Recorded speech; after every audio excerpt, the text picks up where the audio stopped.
Hey, welcome back. Another day, another vlog. How are we all, peeps? Big day for news, big day, a lot happening. We're going to get stuck straight into it. Want to get a little, go a little bit that way? Yeah, a little bit that way. That's better. How are we all? Hope you're all well, fighting fit. I've got a heap of stuff. There's a lot of tech stuff I want to go through, bits and pieces. There's our daily Trump update. Alabama Gate, we want to get through that as well. But the biggest thing and probably the most mind-blowing thing of the lot is today. Mark it on your calendar, 6th of September 2019, the first ever 3D printed complete heart using a patient cells. Scientists were able to recreate the cells, the blood vessels, ventricles, and the chambers of the heart. I'll have a photo on the thumbnail. Holy crap. Wow, I think,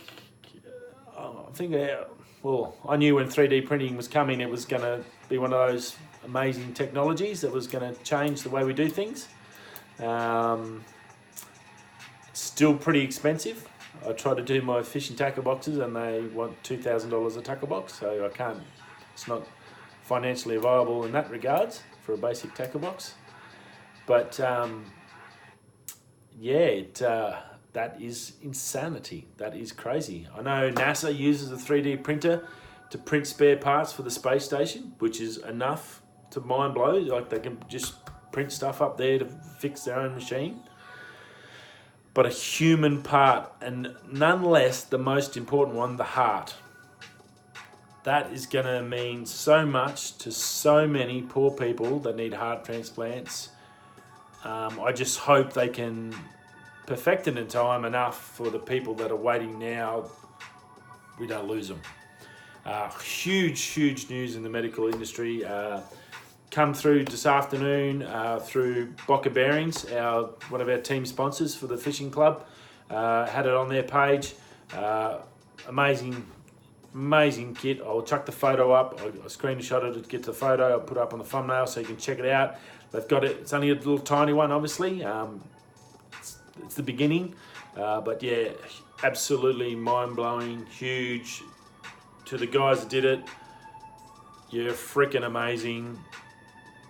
Nobel Peace Prizes, whatever. I hope the government's smart enough to give you as much money so big business doesn't come and steal it off you and try and charge people everything just to get one. So that's the only concern. So hopefully the governments come in and get the technology and make it free. That'd be ideal.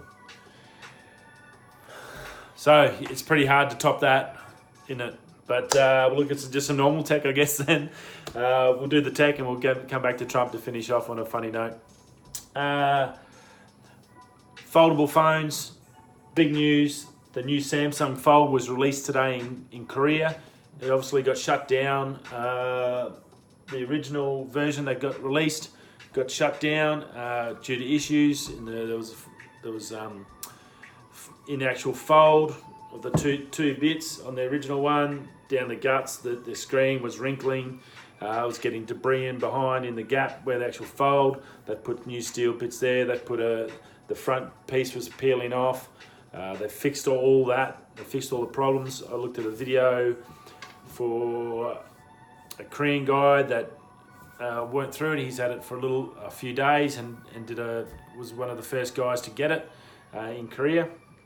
I'll put the link down below so you can go check out his video. Just use the Google Translate. It doesn't make a lot of sense, but you can see the basic gist and you can see what they've done to make it better. I think there is a couple of English versions floating around now because I believe it's the 27th of this month it'll be released in America. I think next week it's Europe, or maybe the 18th. It'll be Europe is going to get it. Everyone's getting it before America. For some reason, Samsung's giving it to the American market last. It's a $2,000 US camera. phone, sorry. So it's probably $3,000 here. So it's a premium deluxe bit of gear. I'm assuming they're going to go Korea first, where they can control it, test, get it, see if there's any issues to start with, so they can shut it down in case they have to. Again, then they'll put it through Europe, maybe a little bit more sensitive with their gear, and then they'll hit the mass American market where it'll get the full-blown test and see if it can actually handle the abuse. So yeah, it's everything for these Samsung guys. It's obviously a big deal. I've never used a Samsung. I'm not really into the Android system, but it's an amazing bit of kit to be able to do that, to fold. You can see it. I've seen the first one that the unboxing therapy got, and it was obviously not real flash. You could see all the issues with it. Those issues looked to be fixed on the Korean video I watched. So yeah, see what happens. I guess we'll all know in about a month if it's gonna be a goer or not. On foldable phones, while we're on there, Motorola. I don't know, probably a lot of young people don't know them, but Motorola used to be one of the biggest phone companies on the planet. They died off. They didn't keep up with technology. They faded away a little bit. They've come back and they're doing the old Razr flip phones. They're going to bring one of them back, but it's going to be a foldable screen. So where the Samsung's a book which turns into a mini iPad, or basically a small iPad, the Razr is going to be folded and then fold up, and there'll be one screen on the inside. So you'll have no problems with scratch protection and all that. First looks, it looks like it closes a lot better. There's no gap in there like the Samsung. It's obviously become smaller, so you can put it in your pocket, in your wallet. People don't use wallets much anymore. It's all card holders because coins and cash are, I guess, becoming obsolete. Yeah, small is now becoming popular again. So I think that's possible. And Samsung announced also today that they're going to do a foldable one as well. So the vertical or horizontal fold instead of a vertical fold. So yeah, Motorola's, I think that's due out in 2020. The prototype is out, so that you can see that. There's lots of images on the web for that, so you can check that out. So 2 foldable screen phones on the thing, a vertical and a horizontal fold. The Samsung being the biggest one and most well known, and this Motorola's jumping back in the action, and they could have a little bit of a head start, and a few people are talking about that having that smaller option is possibly the way to go. Be interesting to see Apple's take on it next year. 2020 will be their 5G year, whether they've held off on all their foldable phone to include 5G and come in with a big hit all in one hit. I'd say that's probably more likely. We're probably just going to get a few cosmetic things, sounds like, this year, and next year might be the chance they can jump back in front of both and come out and smash them with a foldable small phone that is what everyone wants. So yeah, very interesting, and see how we go.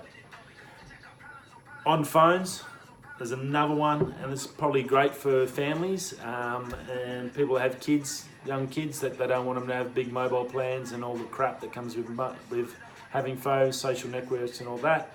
If you want to get some, I think me and my wife have talked about what happens when Jack gets older and he wants a phone. Well, I think there is option. There's a mob called Lite Phone, LITE phone. You can, I'll put a link down. I'll get their website and chuck it on. It's $350 US phone. It is basically an e-ink display. So like your Amazon, your Kindle books and all that, e-ink display. So it's just black and white. There's no apps. There's no nothing. It's got phone. It's got a music in it. You can plug your headphones into it.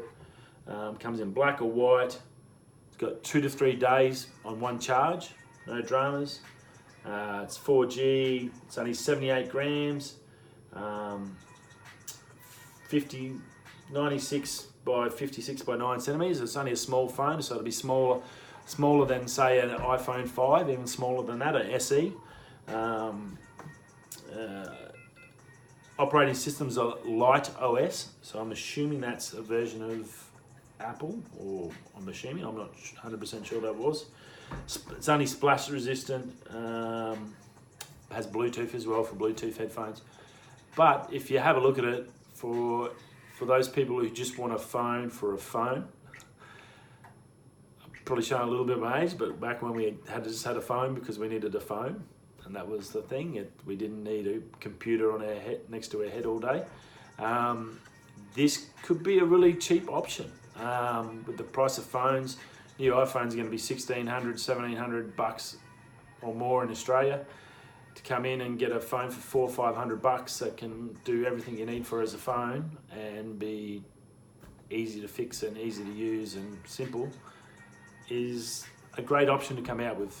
They brought one out a year or so ago, and it probably didn't go as well, the boys said, but they believe this one's, they've just changed the display a bit. They've put messaging in so you can message as well, SMS, which the original one didn't have, so they think that's why that one failed. So yeah, really, really good. Looks really nice, really well done.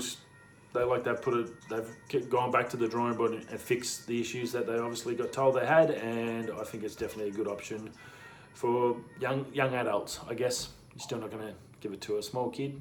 You'd be crazy, but young adults that need a phone, if they're doing casual work or something, or coming home from school nowadays, and you want to stay in touch, this could be a really good option without all the negative stuff that you have to deal with a normal phone. Okay, Logitech has just released their new premium mouse. So they've also got a premium keyboard out.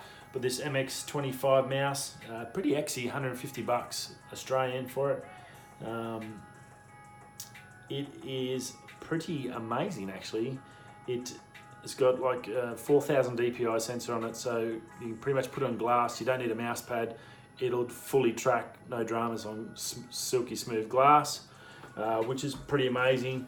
It's got an adaptive scroll, so when you start speeding up, it'll start speeding up. It'll change from one click automatically. It'll just adjust itself into a high speed run. It does charge by cable. It's not a battery. It takes 3 minutes to get to a full charge. That charge lasts 70 days. So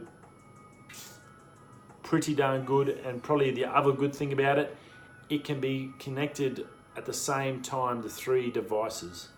So if you're at home, you've got your work computer, your home personal computer, and your iPad, you can basically push a button on your mouse, switch between each computer. You can also drag from one computer to the other, one device to the other, the same. Whether that comes through and copies it to the mouse and then sends that through the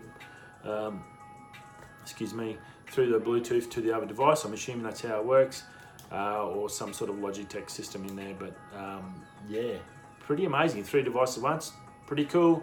I haven't seen that before. There may be something else out there, but yeah, I did see it and it looked really good. I did have a look at their good keyboard. They've got a really good creative keyboard out if you use creative types. I'll maybe look at that at another time. I did have a fair bit to get through tonight. I didn't want to overload you with too much tech, but yeah, this thing looked really, really good. I know I've got a mouse in my hand for 12 hours a shift, and it gets pretty painful and annoying if they're crap, and you definitely, if you use them all the time like I do, having that can make a big difference, having something good. Next, yeah, well, that's the tech side. I said there's a fair bit there I wanted to get through tonight, so pretty cool. A lot of good stuff out today released. It's that time of the year. There's a lot of stuff coming out. They want to get it out so they can get it to your Christmas. So yeah, check all that stuff out. Should be good. Now, thanks to a little bit of G Fuel, got some more editing. Did really well last night. Got a heap done on the Fremantle markets. I've pretty much got it all in place. I'm now going through and editing, and I've got to go through, clean up, get all my effects done, my transitions, my zooms, and all that stuff happening. Hopefully I can get it done tonight. Another few hours on the computer. Hopefully I'll get it all finished. And yeah, then fingers crossed I can offload it or render it before I go to bed. So that'll be 6 or 7 hours of rendering. Then maybe I can download it tomorrow night when I get home. So fingers crossed. But yeah, coming along really nice, and got some good footage, and sound issues that I thought I had, I didn't have. So yeah, I'm a lot happy about it. It's come up a lot better. Last but not least, Signore Trump. Alabama Gate. Well, it hasn't stopped. Why would he stop? It's just, yeah, awesome. He has 4 different maps today he brought out. We talked about how he extended a weather map, and that's an illegal offence in America. Could possibly cause issues. First of all, he tweeted out the original map. He talked about he had lines everywhere going everywhere. Well, we got that map. Stephen Colbert had it up on his show.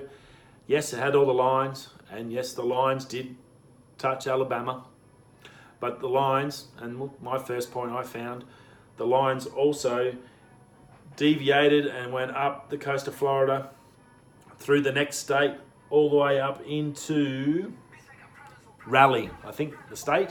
Charlotte, where Charlotte is, I think it is. I think it's about 1-2 states below New York, coming down the coast where the bump is.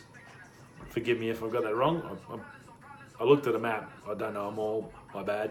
But it had Raleigh, wherever Raleigh and Charlotte is, that state. So it had it finishing there, but he never mentioned anything about anything for the cyclone for that state. So that was the first thing I thought was pretty funny.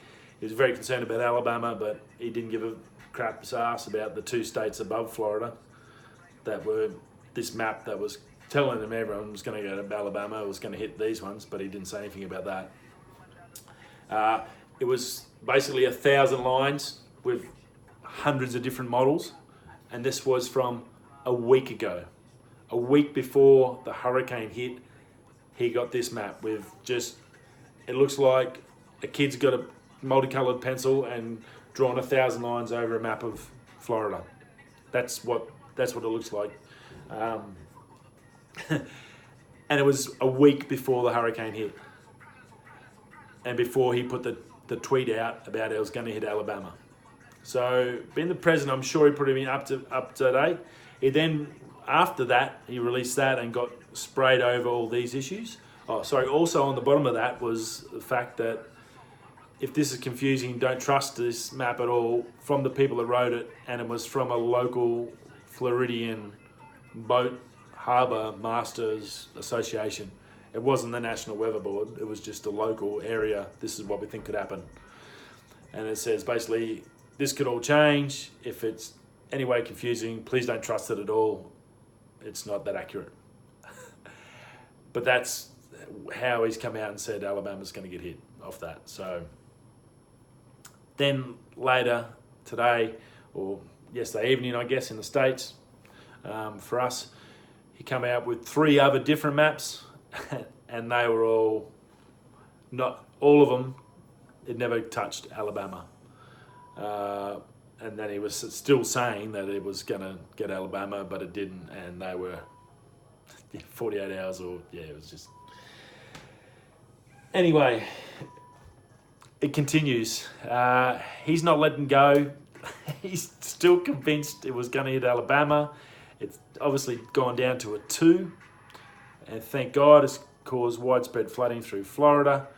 The poor people in Bahamas got absolutely crushed. They're going to be hurting for a long time. I think he needs to concentrate about helping out the Bahamas, one of his close neighbours, and go and get some assistance in there instead of worrying about friggin' weather maps and other crap like that. There's other things to be more concerned with. Those poor people are down there. I think the other day they said it was like 7 dead. I've been to Bahamas, and that main island, it's not the best. Like, as in, you see all the hotels and they're fantastic, but there's a big proportion of the island and the country that's very poor, that don't have high-level houses and stuff like that. So I think it's going to be affecting a lot of the country. I think there's going to be a lot more deaths and a lot more issues to be concerned with. thoughts with those guys. I hope all the countries in the local area and even Australia offer to help out in some way. It's a terrible thing to happen, coming from Darwin, where I grew up with cyclones and they constantly come to threaten us. And Cyclone Tracy, I was born in Victoria because of Cyclone Tracy wiped out Darwin. Firsthand, I know what it means to a town and what it does, what one of those storms can do to you. That was a Category 5, and this is a Category 5, so I know, I've seen the pictures, I've grown up with that, so I know exactly how bad it can get, and I really do feel for those people. That's pretty sad. So yes, Mr. Trump, Trumpgate, Alabama Gate, I'm calling it. Alabama Gate continues. It'll be interesting to see if he keeps carrying on with it tomorrow. Obviously, while he keeps carrying on, the media's going to keep firing back at him. Hopefully he's smart enough tonight or today over there to pull his head in and just walk away with the loss, instead of trying to pretend that he was right when he wasn't. It's clearly evident in every way, shape and form that he's stuffed up. He just needs to admit it and worry about important things in life, like actual people's lives. Anyway, a fun way to finish, a sad way for obviously for some people, but a bit of a laugh for us on him. He obviously keeps bringing himself into this disrepute, and yes, keeps my news enjoyable.